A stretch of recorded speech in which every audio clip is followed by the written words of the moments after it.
All right, folks, PRMI Mortgage, primeres.com/alpine. Are you in the military? Are you looking for help for a VA loan?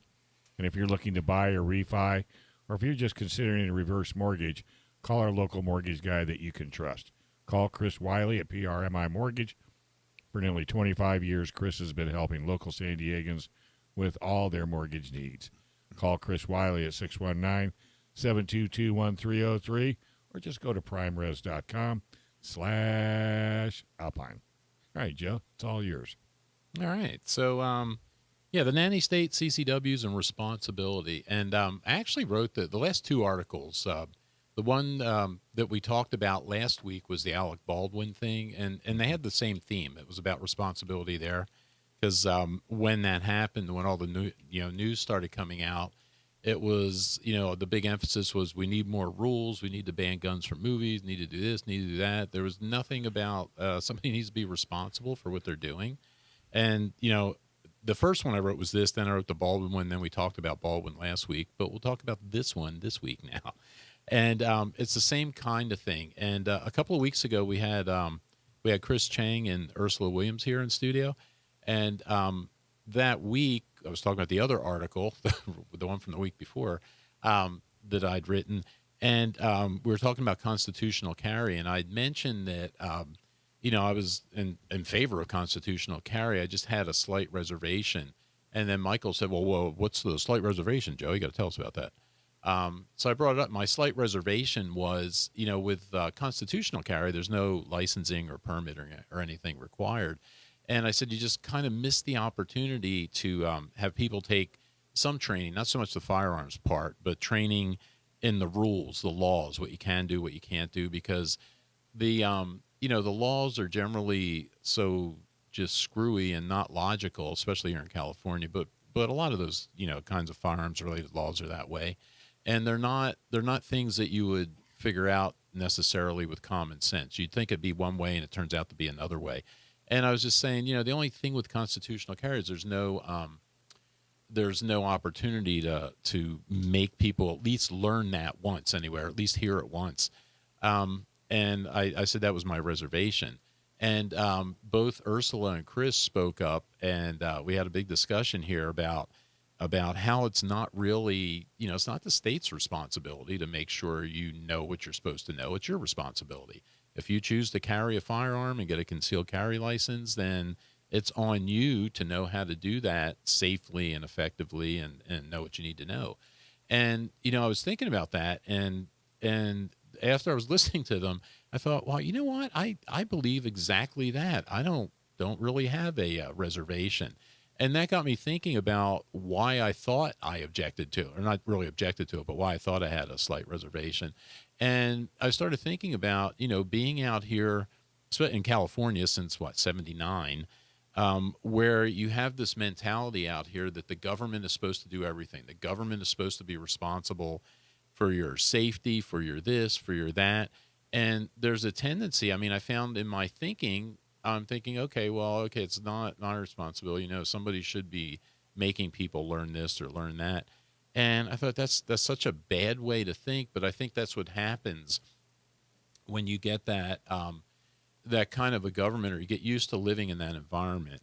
John Dillon has a term. I actually stole it from the Shawshank Redemption, but John Dillon says we've become institutionalized in California in terms of our, how we look at firearms and things, because we've had our rights trampled for so long, and we've been so abused by the states. Our Second Amendment rights have been so abused that gun owners out here just look at, oh yeah, okay, another thing, we lost that, okay, and we kind of go along with it. And I think it's the same thing with this responsibility, because like teaching these concealed carry classes, we go through the laws and the rules and all that kind of stuff, and again, a lot of it's not stuff that you would think of.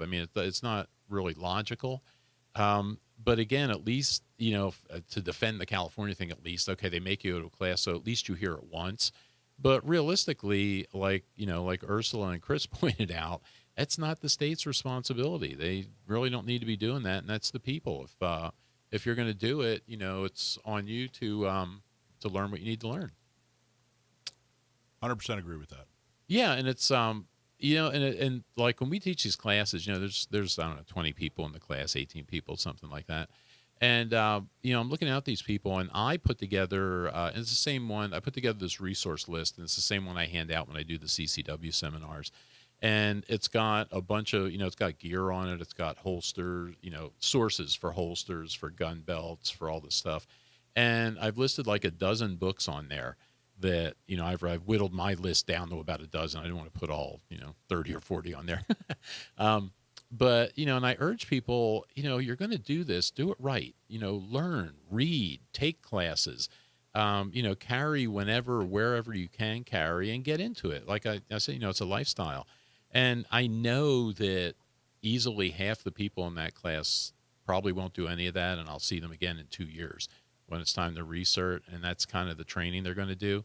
And, I feel bad about, I wish there was more I could do about it, but as Ursula and Chris pointed out, that's on them. They're doing it. They're adults. They need to take the responsibility. If they choose not to do that, then, okay, the risk is what it is. And, it's their decision. Yeah. If government wants to, sponsor gun safety classes and, open it up to the public, maybe charge a small fee, great. For the public interest, for the public good, you want to do that, great. But putting a requirement in between you and exercising a right, there's probably an argument, to be made about, well, gee, is it an unattainable right, or an unobtainable roadblock, and it is for some people. And that's what I was going to say. It probably is for some people. But if there was some kind of, requirement or just outreach or messaging, something like that, okay, fine. But the point is that, hey, you can't put these roadblocks in front of people. At least government can't put these roadblocks in front of people when it comes to a natural right, like your right to keep and bear arms in order to defend your life. Well, and that's. But with those rights comes a ton of responsibility. Yeah. So if you're out there, listen, if you're in your lazy boy right now and you haven't taken a class in 2 or 3 years, or you're getting your CCW and the only class you take is Joe's class every 2 years, you're just as wrong as government forcing people to take classes. In fact, you're probably worse. So get out there and treat the right with the responsibility it requires. I go to at least 3 days, 3 full 8-hour days every year, at least 3, every single year. So I put my money where my mouth is. Everyone else can. I think it's important. Yeah, and it's interesting. Again, the point of that article and the Baldwin article as well is like how easily your mind shifts. Because I'm pretty independent, and I don't really go along with that kind of stuff normally. And I'd be, if you asked me, I'd be the last one to think that, it's not my responsibility, it's the government's responsibility. And yet I got sucked right into that, and I didn't even realize I was thinking that way. And, until Chris and Ursula pointed it out. And that's a really dangerous part of the government thing. It'll be interesting if we get a good ruling on the Supreme Court case that they're hearing now. It'll be interesting to see the reactions of places like California and New York. Are they just going to throw, if the court rules that, okay, that's concealed carry is protected by the Second Amendment, are they going to throw up roadblocks with extra fees and extra training requirements and things like that? Be interesting to see how that goes. It will. Here's what I've learned about court cases. It's never as good as you hope it's going to be. Oh, no, that would be a best case. But. Yeah, the Heller versus D.C. was supposed to solve all our problems, and here we are. All right, folks. Hey, well, don't go anywhere. Jamie Franks is on next. He's going to talk about the Alec Baldwin incident. Thanks for watching this clip from Gun Owners Radio.